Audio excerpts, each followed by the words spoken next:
starting point for Colette was about 17 years ago. My co-director, co-writer and late husband Richard Glatzer was an avid reader, and he's just started reading tons and tons of Colette, both biography and her novels, and he just kept saying there's an incredible film here. And we focused in on the first marriage between Colette and Willie as the sort of ideal format for a film. Kira conveys such incredible life, electricity, energy, intelligence, and this personal moxie that really was Colette.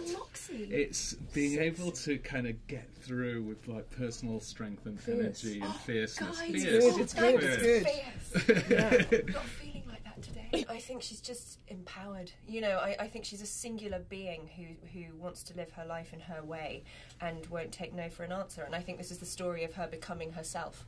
And so I was very empowered by it and very inspired by it. You know, she's a powerhouse and she's unapologetic.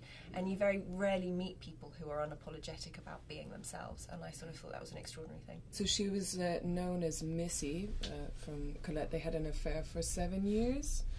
And again, like Colette, very much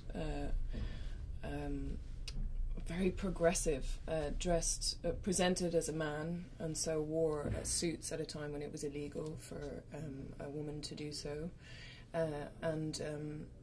Yeah, they had this great love affair at a time when, you know, there wasn't even, I don't know, people weren't allowed to be themselves in that way. Well, it's a really fascinating time period. The turn of a century in Paris, very different from the turn of a century in London. If you think of Victorian London, Paris had this electricity, this creativity, this sort of, it was the Third Republic. There was a sense of like the Belle Epoque was happening, and artists were creating, you know, the Impressionists were painting, Debussy and Satie were composing, and it was this sense of like it was happening in Paris.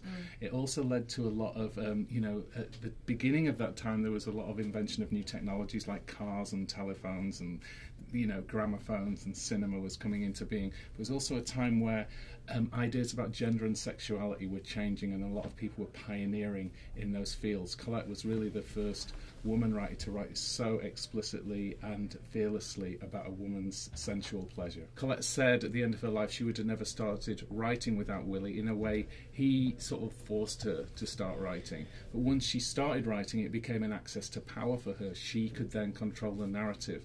And what you see throughout the film is them working together on this series of books, where at first Willie's very much in control, he's projecting his ideas on the narrative, but gradually Colette gets more and more empowered about what she is writing and the ideas from her mind that are going out into the public, but she doesn't get credit. So it's this kind of creativity without the recognition. So that becomes the main sort of motor for the story.